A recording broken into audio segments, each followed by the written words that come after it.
Support for this program comes from Jazz on the Tube, the Internet's largest collection of free streamable classic jazz videos. From Miles Davis to Louis Armstrong, from Thelonious Monk to Duke Ellington. You'll find it all on jazzonthetube.com. Start your free subscription today.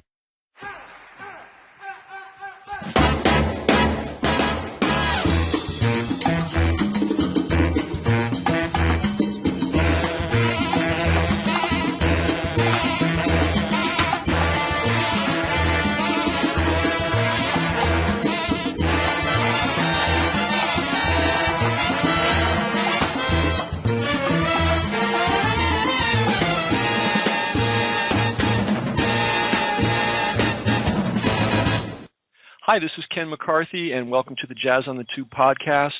This is where we talk about the music in depth, and we talk to all kinds of interesting people, authors, scholars, filmmakers, people doing interesting productions, musicians who are also educators.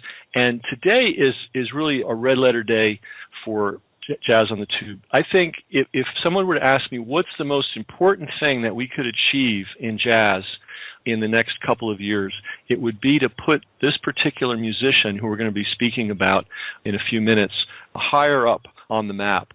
She is of incredible importance, not only as a performer, a soloist, a composer, an arranger, but also as an educator of some of the greats and a colleague of some of the great musicians that broke down doors and blazed new trails in music. And a lot of people know her and recognize her name, but there's an awful lot of jazz musicians and jazz fans that do not, and that is a grave mistake.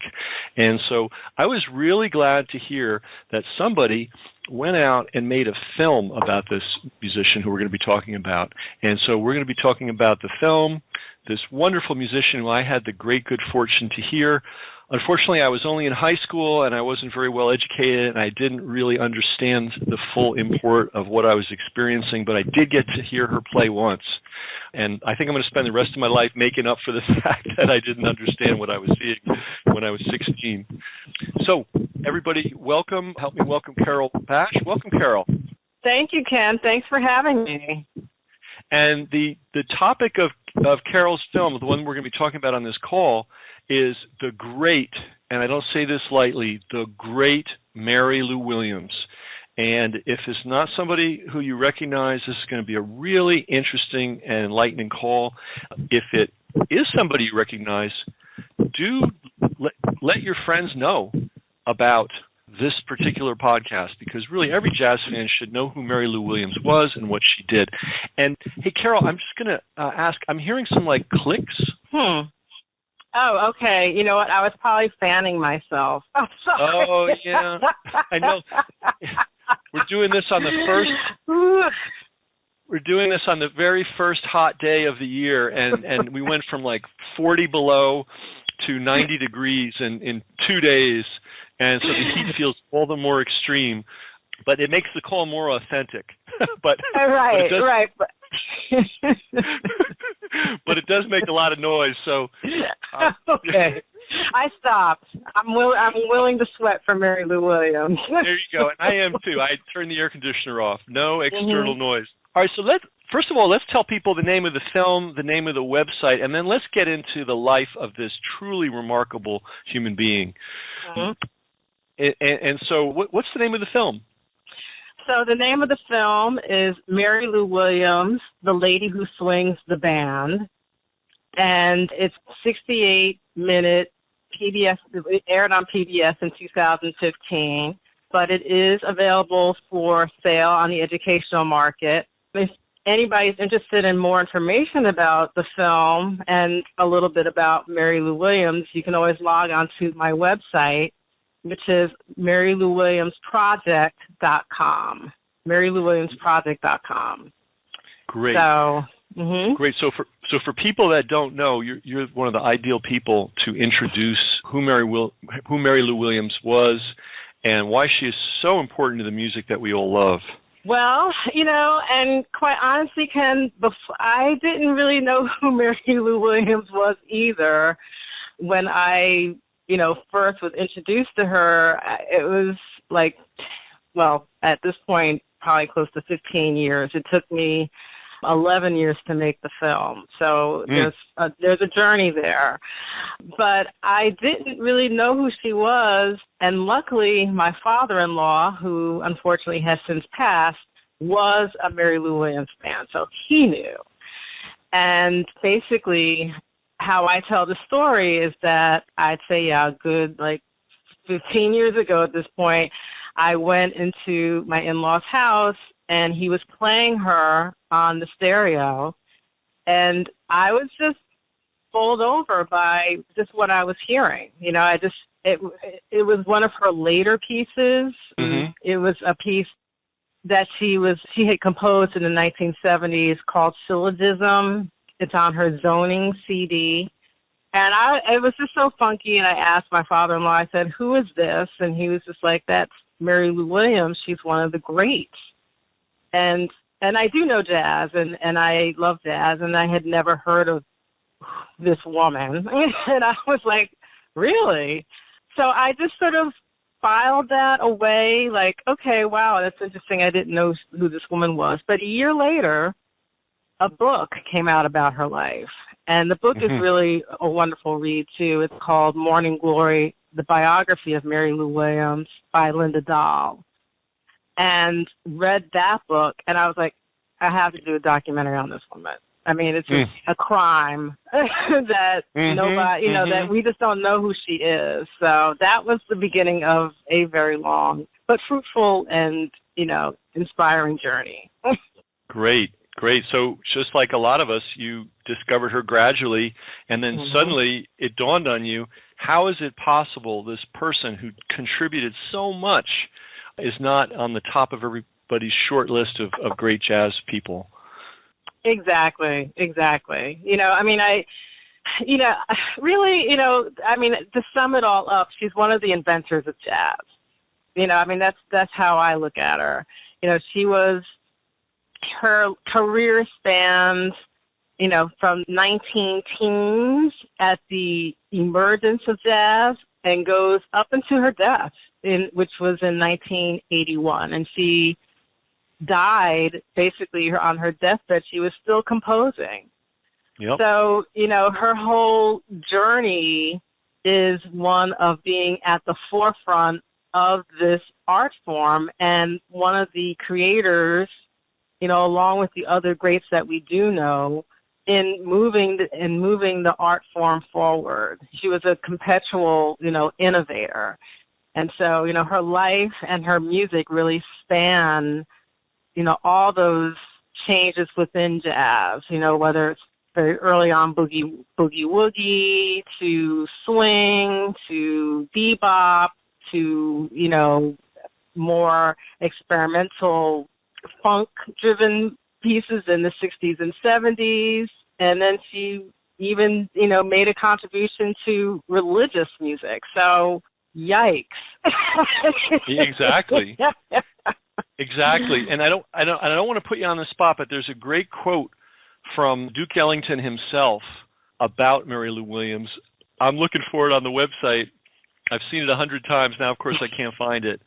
But even if we can't quote it exactly, if anybody's wondering, gee, is this, are Ken and Carol just, super fans of this obscure musician? No, Duke Ellington was a huge fan of Mary Lou Williams and her contributions. So maybe I'll start with one thing that just might blow people's minds.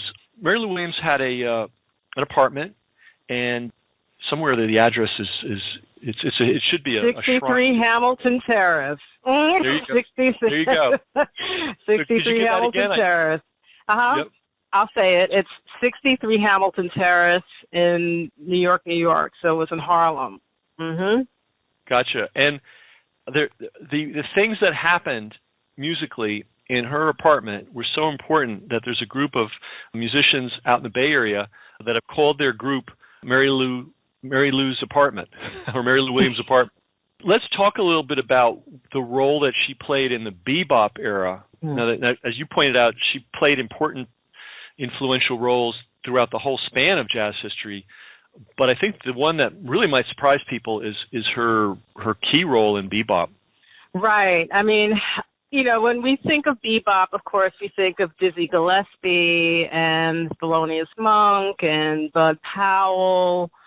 Those are, the icons, Miles Davis, those are the icons of, bebop.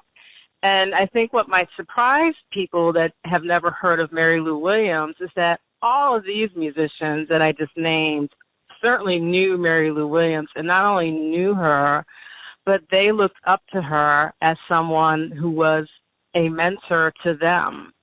And so basically, they were all in New York City during the late 40s, early 50s they're the inventors of bebop. So they were there, and they would go to Mary Lou's apartment at 63 Hamilton Terrace after their gigs, or sometimes they would even pick her up and drive, after her gig, and they would just sort of sit at her feet, and because she was such innovative composer and arranger, they would bring their tunes, to her and for her to listen to, for her to give feedback on.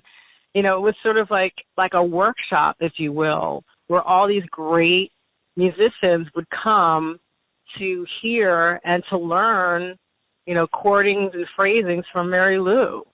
And so, yes, she had a very close relationship with Bud Powell and Thelonious Monk in particular.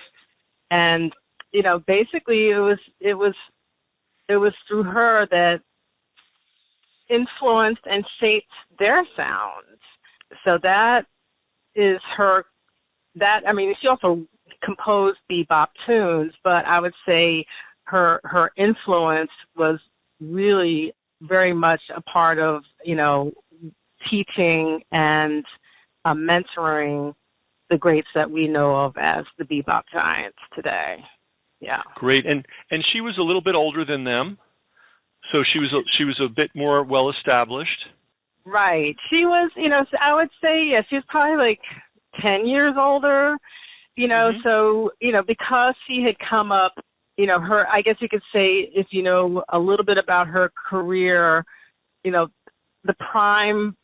she's primarily, she came to prominence as a swing composer and arranger with the Andy Kirk Band in the 1930s and 40s.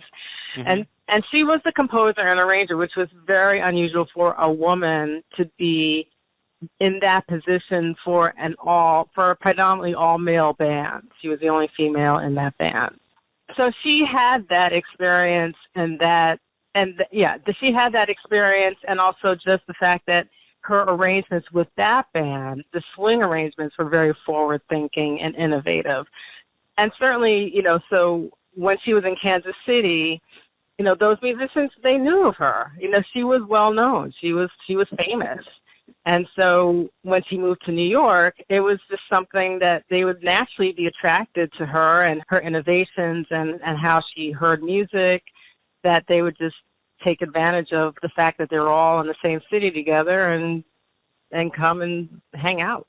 And by virtue of the fact that she was a composer and an arranger and had been for already a good chunk of time, to do that and to do that successfully in the hyper-competitive world of jazz, she really knew music theory and what you could actually do with music. And that is something that may not be as obvious to fans, but all jazz musicians have to become experts on music theory, whether it's by the book or by practical experience. But one way or another, they have to become, if they're going to advance as artists, they have to become very knowledgeable. A classical musician, if they can handle their instrument and read a score, they've got a job, which is great. But if a jazz musician is going to have a career and sustain that career over decades, which is the goal, of course, they have to innovate by definition. And not only do they have to innovate every night, which is really, if you think about it, I don't know any other profession. If you're a doctor, you pretty much do the same thing every day. Maybe something unusual comes up and you have to do some thinking, but general, it's pretty routine. But in the profession of jazz, you have to be an innovator. And to be an innovator, you've really got to have a solid grasp of music theory. So my guess is one of the things that these then young revolutionary musicians were coming to Mary Lou for was to get some insight into this matrix of theory that everybody has got to master if they're going to become, sustaining jazz musicians. Exactly. And, I just also want to just also say something else about that. I mean, the fact that, bebop at the time was very revolutionary, right? I mean, it really changed. I mean, I'm not a musicologist, so I can't speak on those terms, but it dramatically altered the rhythm and pacing of jazz. And not all jazz musicians prior to the bebop movement could make that transition. A lot of the swing musicians would think this is just too hard or it's too out there and crazy that I'm just not going to play anymore. I can't get with what these young cats are doing. Mm-hmm. So it's not every jazz musician that really made the transition to bebop. And so I know another thing about Mary Lou Williams is that she got it.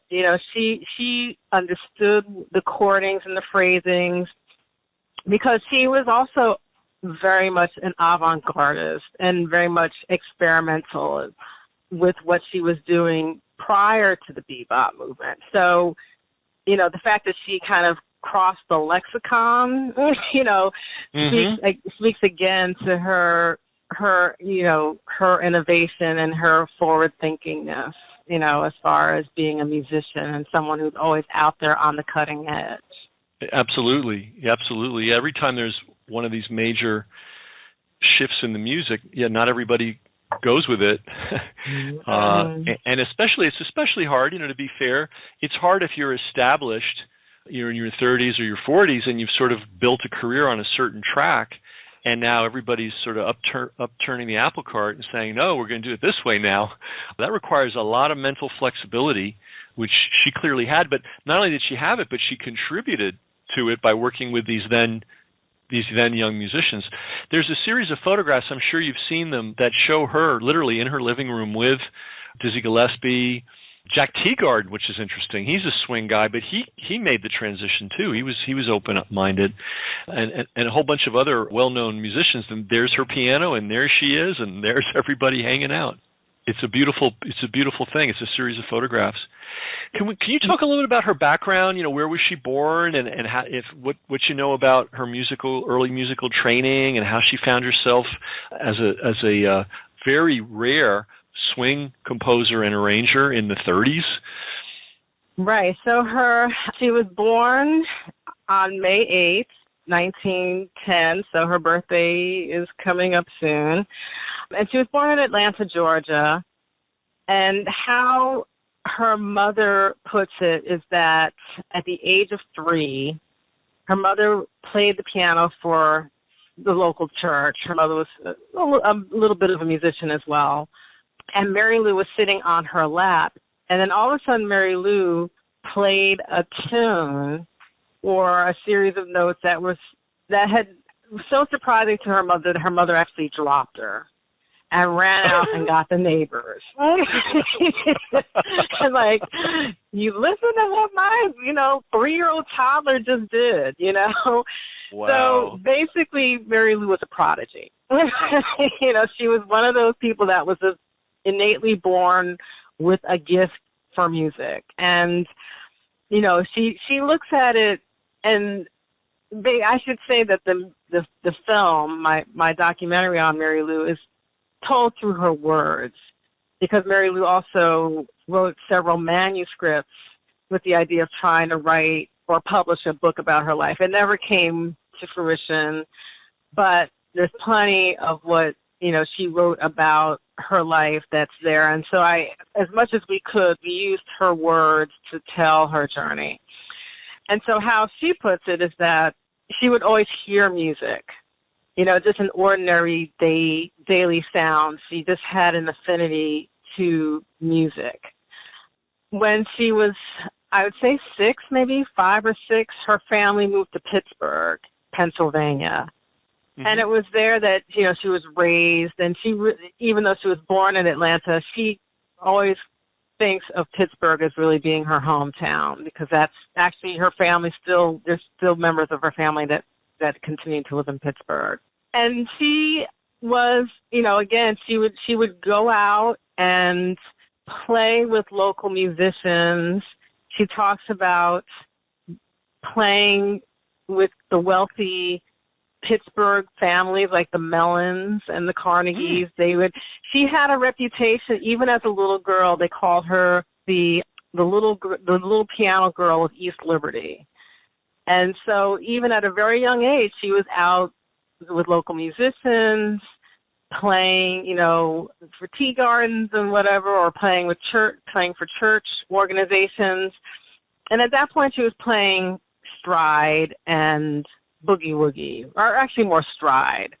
So she wasn't composing or anything like that. But she would talk about how even at that early age, and she didn't read music at that point, but she would even in the presence of musicians that could read, she would pick up very quickly what the song was.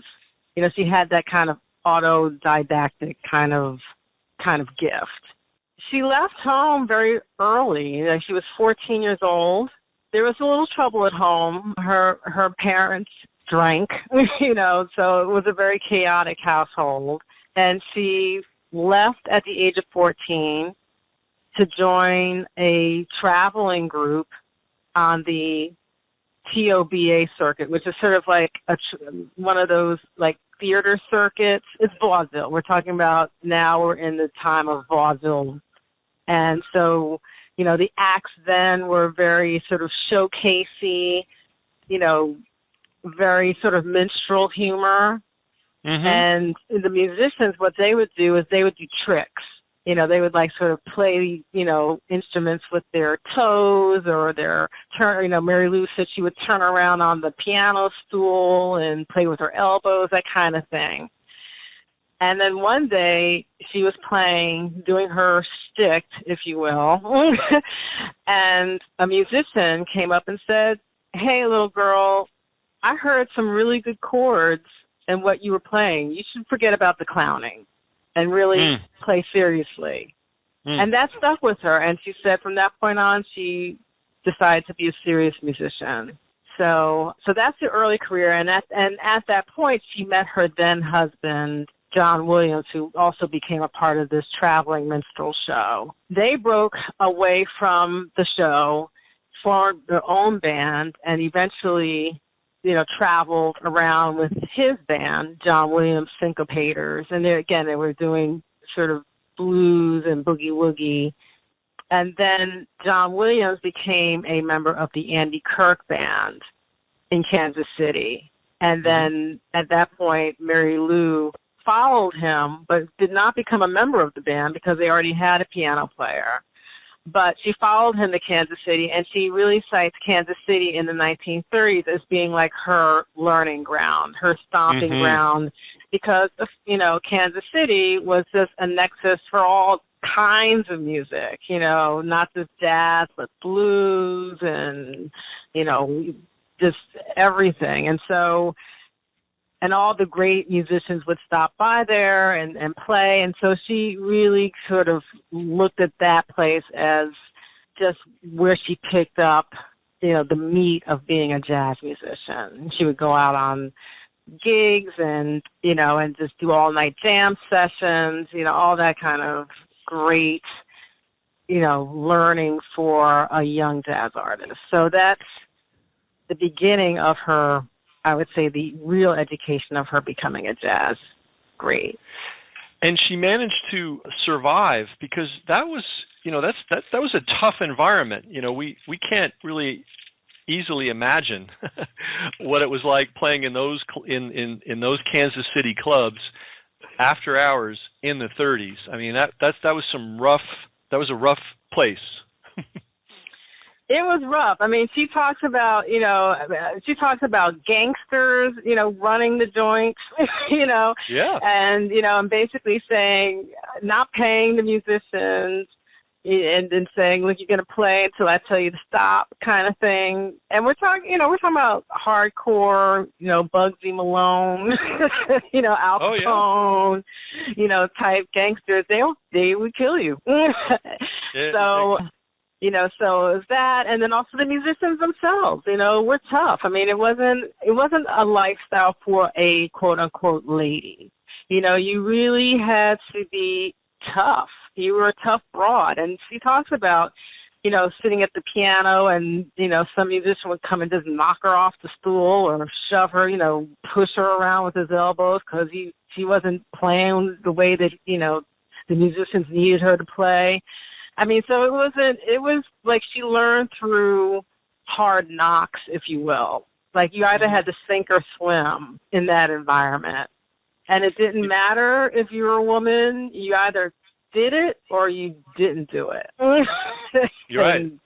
Right. And it wasn't like going to the new school and getting a BA in jazz performance.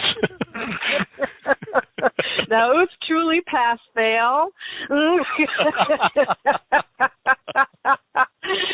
Right. There was nothing genteel about, or higher ed. I mean, it was definitely you were learning through the school of hard knocks, and so we really got to just, above and beyond her contribution as a performer and composer and arranger and mentor, she really had a lot of grit to survive in that milieu and thrive and get through it, and then be such a gracious human being that she was.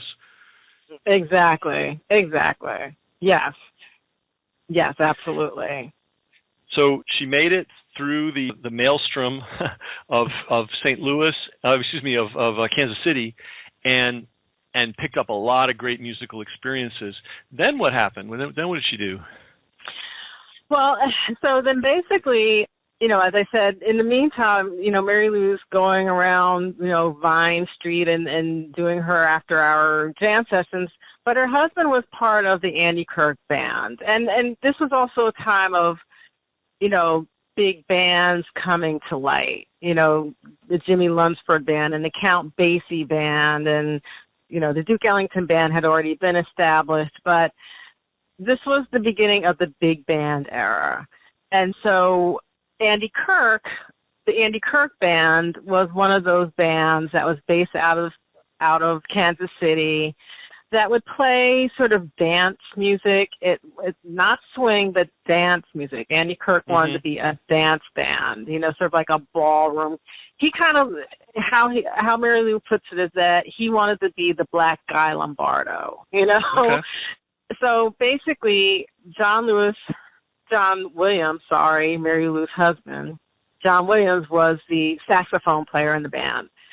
But John was also he realized and recognized Mary Lou's immense talent and was always sort of pushing Andy like, hey, why don't you get Mary Lou to play, And, and there's basically, the gender politics of the day. And he's like, I don't want any woman playing for my band. This is a man's band, right? Because men and women did not belong in the same bands.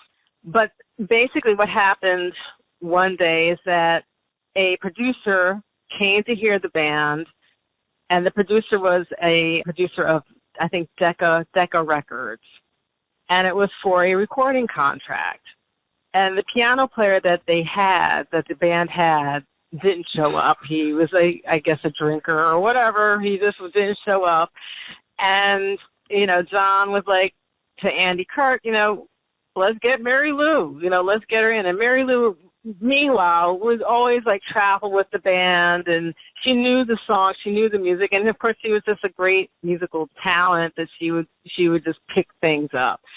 So, it was like one of those cases where it was an emergency, they needed someone, and Andy's like, okay, go get Mary Lou, I don't know where this guy is. And so she filled in, and the producer loves the band, and he says, okay, I'm going to record, I want you guys to, come to Chicago, and we'll record you. And so basically what happens is that the band then goes to Chicago, but they don't take Mary Lou. They take the regular guy that didn't show up because this is the thinking of the day. Andy Kirk's like, thanks, Mary. See ya. And then so to, the producers, credit, the band gets there and he's like, where's the girl? Where's Mary Lou? And Andy Kirk's like, well, we don't need her. We brought our guy. And he's like, no, you get Mary Lou. She's Great. One of the reasons why I wanted to record you. So you get her. And so, they send for Mary Lou, who's in Kansas City, and she gets to the studio, and then they record her. And there's a whole other tragic thing that happens to Mary Lou on the way up to the recording studio.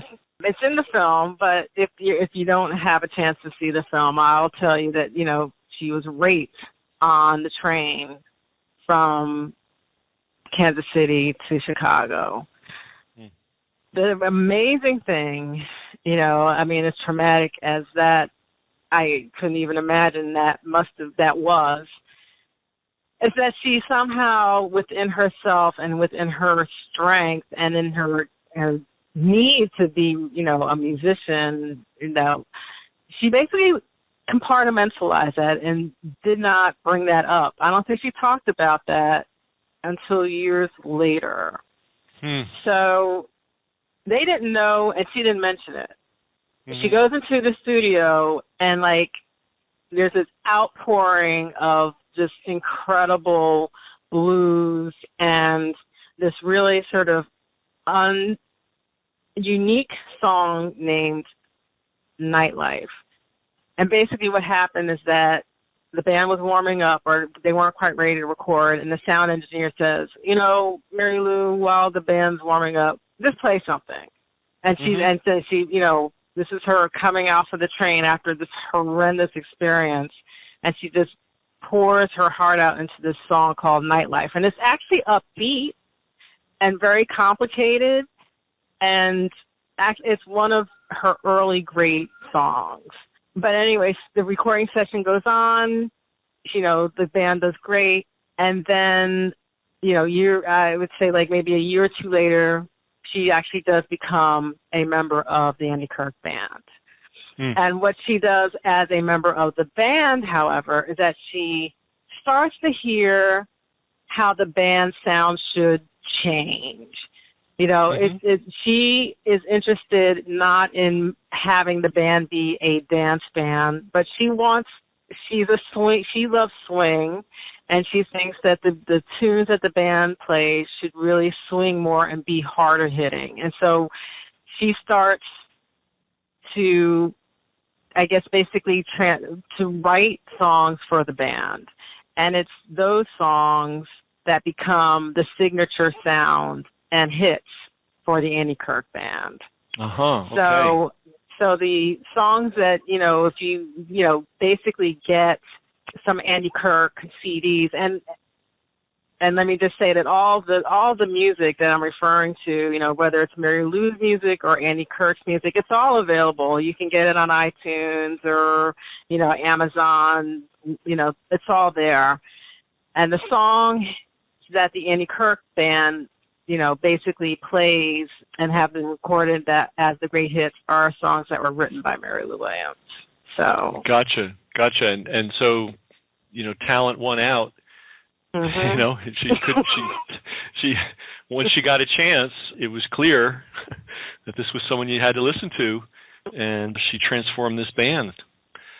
And of course, that's again a very rare thing. I don't think can we even name another woman in that era who had the opportunity to compose and arrange for a top tier band.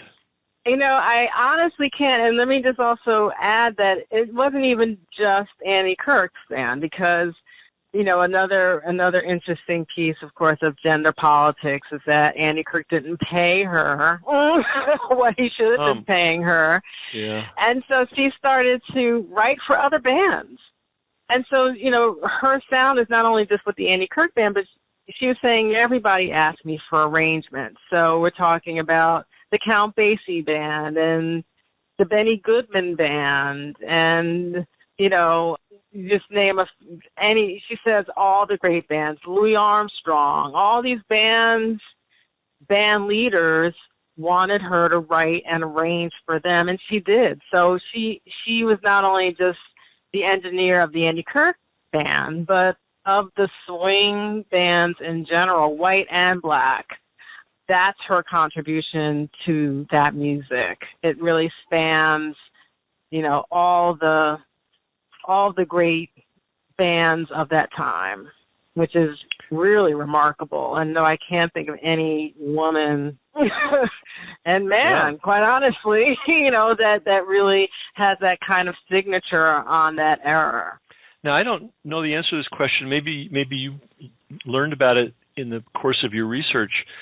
It may not even exist, but I wonder if anybody's ever thought to put together a compilation of performances that were based on or played from Mary Lou Williams' compositions and arrangements.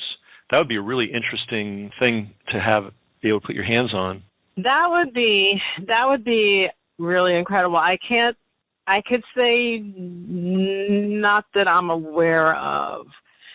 I think maybe there might have been, like, I think the Dutch Jazz Orchestra did some recording of her arrangements that had never been recorded before.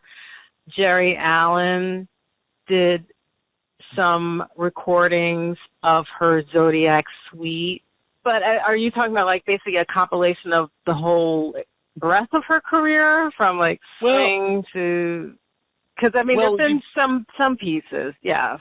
It would be really interesting if somebody went and, you know, let's say they found an arrangement that she did for Benny Goodman, put that on track one, and then found an arrangement she did for Duke Ellington or Count Basie or, you know, any one of the many, many orchestras she wrote for, and put these on a single album so that people could just, you know, hear her arrangements in different contexts. By the way, I'm not the world's greatest discophile in the world, but I'm not aware of it, and I think I would have seen it if it existed. Right? No, I don't know. I don't think something like that exists. I mean, I pretty much have, you know, gone through her whole repertoire in doing this film, and no, there hasn't been a real compilation of all the music that she's arranged and composed and put onto. It'd be a multi CD set. What a great idea, though. You know, what a great idea. Well, you know, in the world of YouTube or maybe even Spotify, I'm not a Spotify user yet. I'm still holding out, but I'll probably succumb at some point. But maybe somebody who's got these kind of, I'm going to say discophile, there's probably a better word, jazzophile. You know, there are people that are really, really great scholars of the music, and I bet somebody listening to this or somebody listening to this can either do it themselves or they know the exact person in their life who could do this. And we all have a friend like that in jazz, 2 or 3, and this could be done on YouTube or it could be done on Spotify, and people could just sit back and listen and see, you know, get some sense of the scope of her big band work. You know, and you know, those were the days when big bands were the popular music in America. So, you know, she got tremendous clout musically. Even if people didn't realize that they were listening to a Mary Lou Williams arrangement, they heard the music and it went in and influenced them. So when the later 40s rolled around and Bud Powell and Dizzy Gillespie and Thelonious Monk were working on the bebop revolution, Mary Lou Williams had been around, to say the least, and was pretty well established and had really well developed musical sophistication. Because, you know, to write for a big band, you really have to know music well. You have to know how all the tones go together and how all the timbres of the different instruments sound together. It's a tremendous amount of knowledge you have to have. So I can see why those young musicians would have just loved to get her feedback on things. So she maintained this sort of, gosh, for lack of a better word, there's a salon, the great French word, a salon, in her apartment for young, innovative musicians. What was her career like, let's say, starting in the 50s and the end of her life. She lived a very interesting life. Right. I would say in the late 40s, early 50s, her career started to shift a little bit, and that's because music itself shifted, right? Where music then became, jazz music became a listening music. You weren't getting up and dancing to it. You were going to nightclubs, right? The venues became smaller. The bands were sort of not around anymore. There are more combos and, 2 or 3 musicians. It sounds like what we're used to hearing today. That started in the late 40s. I mean, of course, some big bands stuck around. Duke Ellington, was timeless, and Count Basie. But more or less, jazz musicians would make their living in smaller venues. And so that's what Mary Lou transitioned out of the big bands to her being a headliner. And what's interesting about that is that she was the headliner, in the 40s and the early 50s. She was the band leader, or she would do solo. She would be, a solo performer. I would say, the difficulty that she was finding in her career was that because she was always changing the sound of her music, because she's an innovator and an artist, that she became hard to categorize and therefore hard to market. Right. So now, while, these, musicians like Dizzy and Miles and, are getting these very lucrative recording contracts, with Blue Note and those kinds of, record companies, they didn't know how to place Mary Lou. She was swing, now she's doing a little bebop, and she didn't really get the kind of, play the way she was getting with the Andy Kirk Band as far as studio work was concerned. She was still, very well known. She would travel around with, doing nightclub gigs and nightclub work. But she really, really tried to find a major recording company, and they wouldn't take her on, believe it or not. And so she was always kind of relegated in that time period to smaller independent labels. And so I think at that point we're starting to see a little bit of her popularity kind of fade. And plus she's been around, and she's like an older even though she's not old, she's in her 40s. She's looked upon as being an older generation, and it's the young kids coming up now with the new sound. So what she does is that she also was starting to be very much more interested in symphonic music, merging, if you will. I mean, think this is happening in her head in the late 40s, merging classical music and jazz music together. So she has the opportunity to compose a suite, which she called the Zodiac Suite, and play it at Carnegie Hall, which she did with the Carnegie Pops Symphony Orchestra. And that happened, I believe in 1946, and she's the first African-American female jazz composer to have this opportunity. And, today it's sort of like, we hear that all the time kind of thing. It's new. I forgot the name of this genre, what they call it. It's not new wave. Was it new? Next wave? Anyway, never mind. Sorry. But, merging jazz and classical back then was just not heard of, and definitely looked down upon by the classical world. And so even though she had that opportunity, it didn't go any further.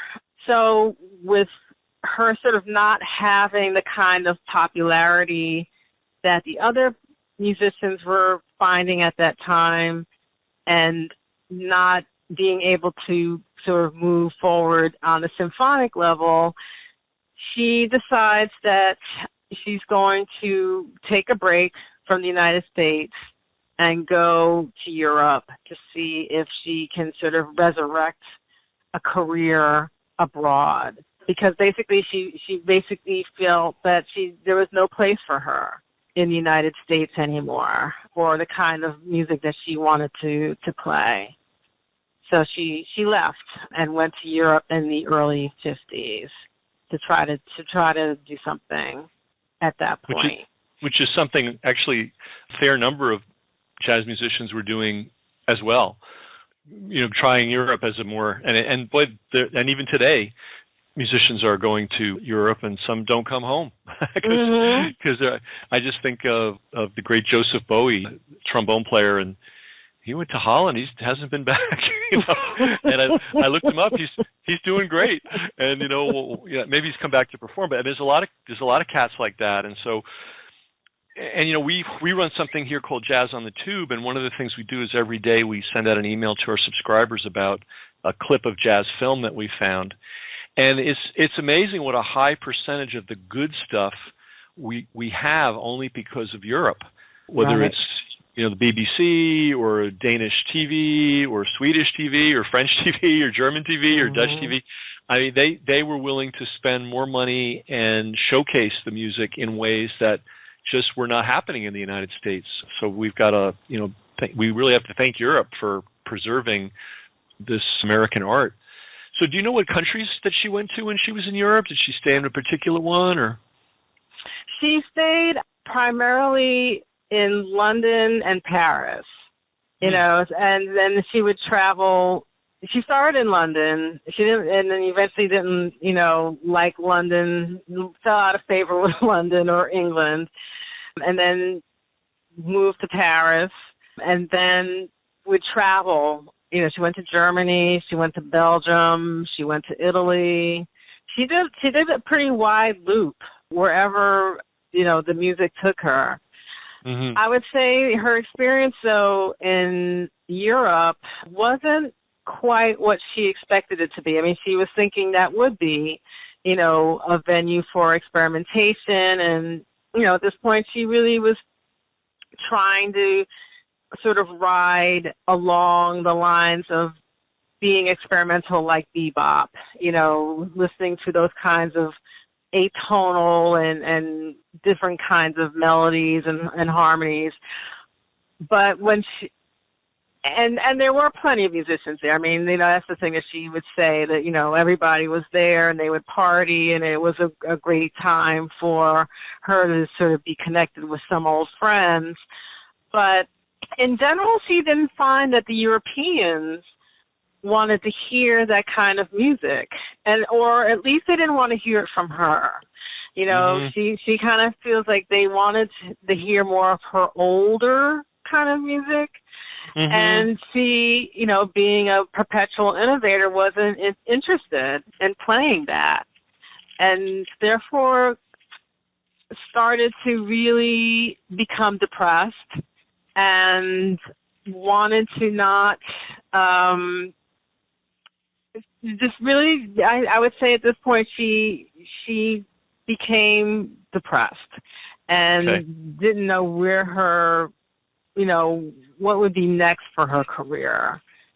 And some people say that she more or less had a breakdown in Paris. And then came back to New York in the mid-50s, like around 1954, and wanted to take a break. She said she wanted to take a break from music, from jazz. She left it. She left it behind. Well, it kind of goes back to something we were talking about earlier, which is that, you know, this is a profession that requires constant innovation, constant to the point of every night you have to be creating something, and to suddenly be told, well, you know, we're really not interested in that, just keep playing those old tunes you played 40 years ago, when her innovation engine was probably still in high gear. That must have been very, very frustrating. Extremely frustrating. Exactly. And it's sort of like, you know, and what does that do to your soul, you know, as an artist, where, you're giving your all, you're putting everything of yourself into innovating and moving things forward and listening and sharing your gifts, with an audience that's not really interested in what you're doing, where you are and or meeting you, so to constantly be kind of maybe butting up against that kind of thinking, I would say it probably does damage your soul after a point where you probably feel like you're going crazy. Like, why am I doing this? And nobody cares, and nobody likes what I'm doing. What's the point, kind of thing, And I think that's really where she got to. And plus, at that point, she'd been traveling and working her entire life, from the age of 7 or 8, and not taking vacations. She wasn't making a lot of money. Even though she was successful, it was always a struggle. And so it's not like she would be able to take breaks and holidays, and she wasn't living the high life. She was always working. She was always hustling. So that combined with just, not being appreciated for her innovation, I think it just became too much for her to bear, and she just had to walk away for a minute. As we alluded to earlier too, and you've just said it as well. I mean, it's at the best of times, it's a physically demanding profession. It's a physical job. People don't think of music that way, but it's physical. And if for instance, if your back hurts or you got tendonitis in the hand, I mean, you'd be surprised how many great musicians you don't know the kind of just physical challenges they're dealing with to get on stage every night. So you roll a few decades up like that, and then the frustration of not having your work accepted. I mean, it's a lot. So she took a break. Right. So then, basically she came back to New York, to Harlem, to her apartment, and I would say at that point she needed solace and peace of mind is how I would put it. She started to feel that she needed maybe some spiritual salvation, something to give her soul some peace, and started to gravitate towards the Catholic Church. She tried different religions. This isn't in the film, but we do focus on the film, like how she found the Catholic Church to be peaceful and calm. And at that point, I think that's what she needed internally and spiritually, because she hadn't had that. And so basically she became very much involved with the Catholic Church, but moved away from music altogether. And at this point, we're talking now, we're in the late 50s, early 60s. This is not in the film, but it certainly is in a book, and you can read about this. But very interestingly, she was in Harlem, and she basically became a business owner. She started owning these thrift stores. And so, really? Yeah, she was, so she would buy secondhand clothing, and she basically took a break from music, and to fundraise for her thrift stores, she would have these like fundraising music parties where her old musician friends would come and play, but she would have fashion shows and everything. So she never moved away from music completely, but she wasn't really recording at all, but very much heavily going into the Catholic Church and getting guidance and mentorship and spiritual fulfillment there, and actually converted. She converted to Catholicism in the late 50s, until one of the priests that was her confessor said, Mary, you're an artist and you need to get back to your music. You need to, you can't basically spend your life proselytizing about Catholicism. That's my job. You're an artist. You bring people to music. Why don't you write a jazz mass? you know. And so, thank goodness, she was with a Catholic church that appreciated the arts and was kind of forward thinking in its for them, as a Catholic. You don't think of a Catholic church as, basically asking a musician to write a jazz mass. But, right. And of course, jazz having a history of being the devil's music and everything, it really was a very interesting church. I think it's St. Xavier's Church in New York City that she belonged to. And if I could just jump in, it was a Jesuit priest who also ended up becoming Mary Lou's manager. Right. That's Father Peter O'Brien, and I'll definitely get to him.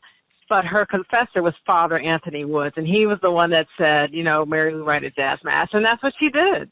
She started to compose spiritual music for the Catholic Church, for actual liturgy.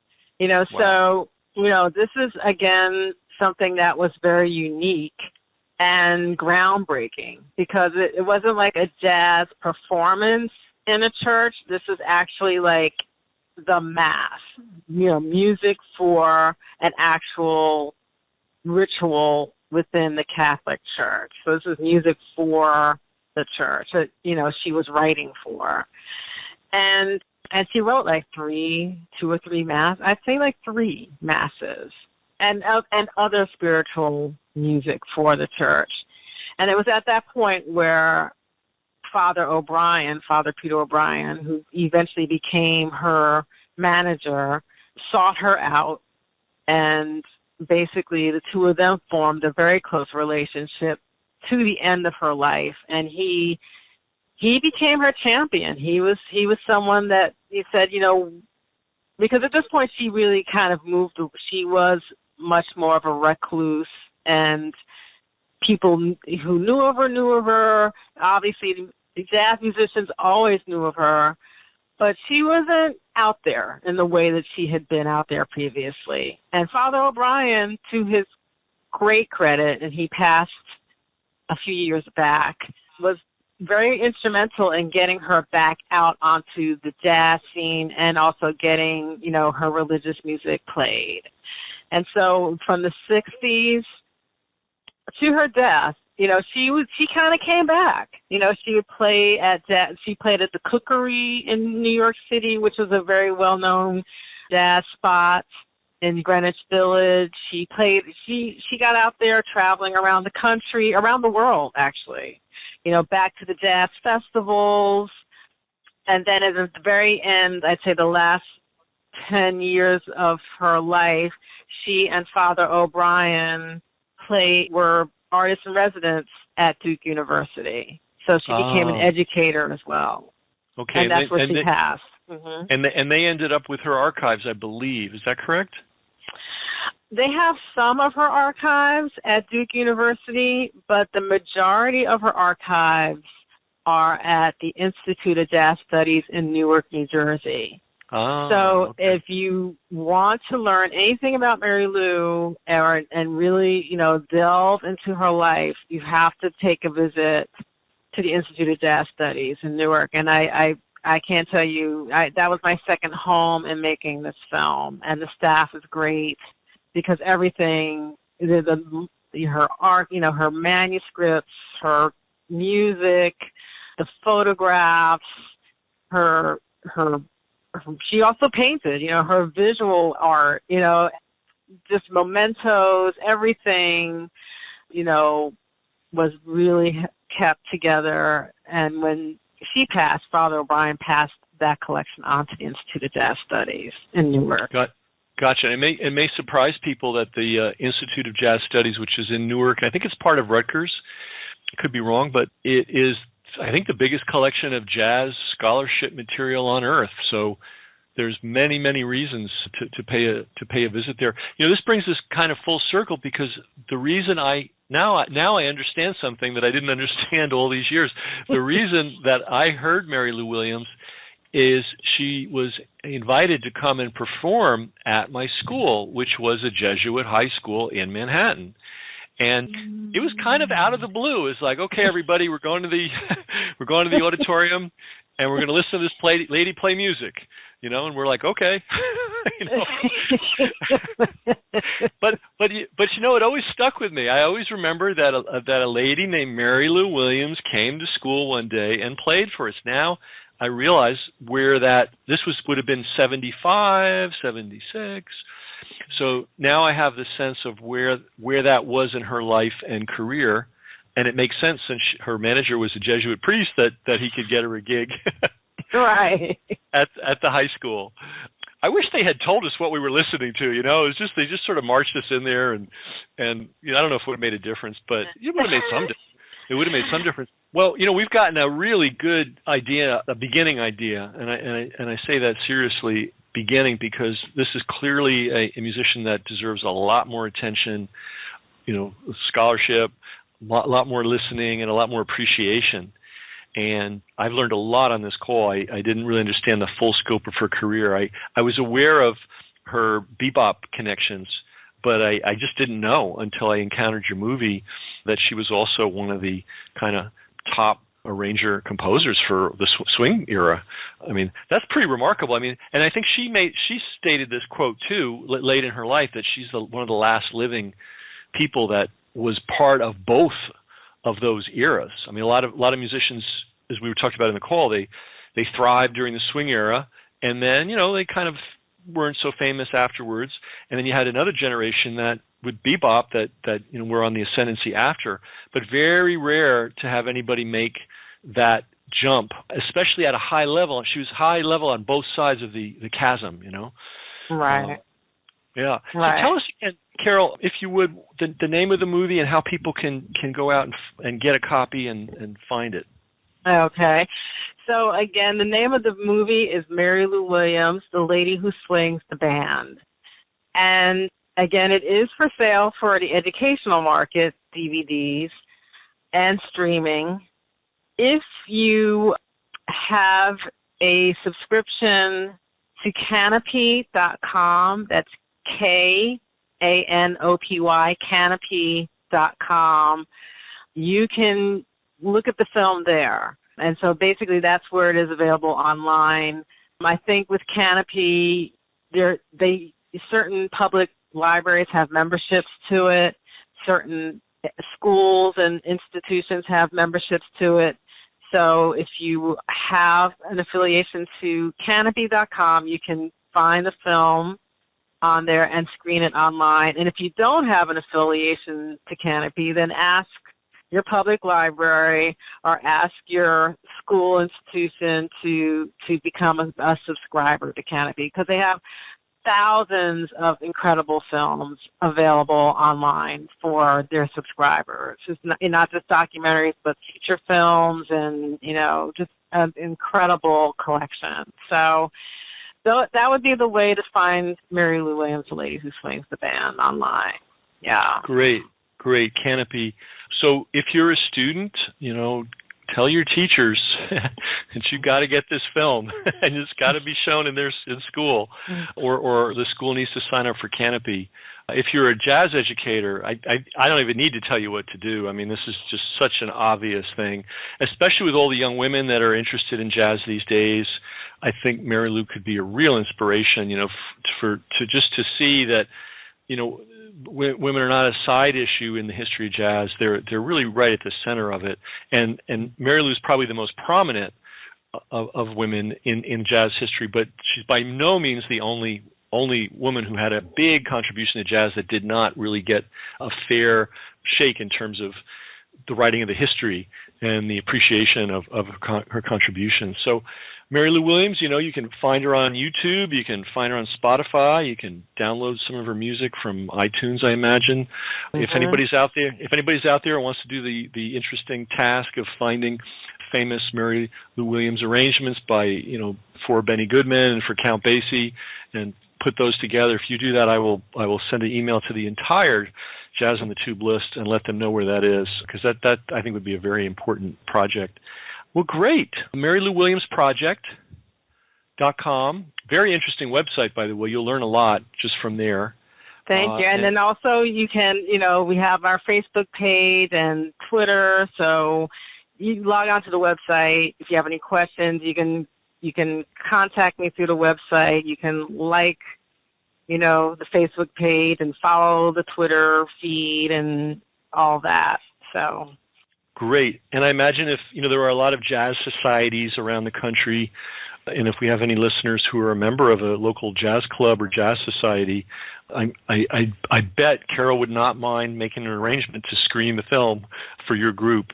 And again, this is just really, really important history. And, if we want to do the music justice, we have to make sure we don't neglect somebody who deserves greater recognition. And I think Mary Lou Williams is, to me, like I said at the beginning of the call, top of the list. To me, that would be the big accomplishment if somehow everybody who loved jazz just knew, oh yeah, Mary Lou Williams, really important, did all those amazing arrangements for Count Basie and Benny Goodman, and was a mentor to Bud Powell, Thelonious Monk, and Dizzy Gillespie, and others. So Carol Bash, thank you so much. This is great. Thank you so much for making this film and spending the time in enlightening us and educating us about this really important musician. My pleasure. My pleasure. Anytime, and thank you for having me, Ken. I enjoyed it. We hope you enjoyed the podcast. If you did, please share it. That's how we grow. And remember to subscribe to JazzOnTheTube.com, the Internet's largest collection of free, streamable, classic jazz videos.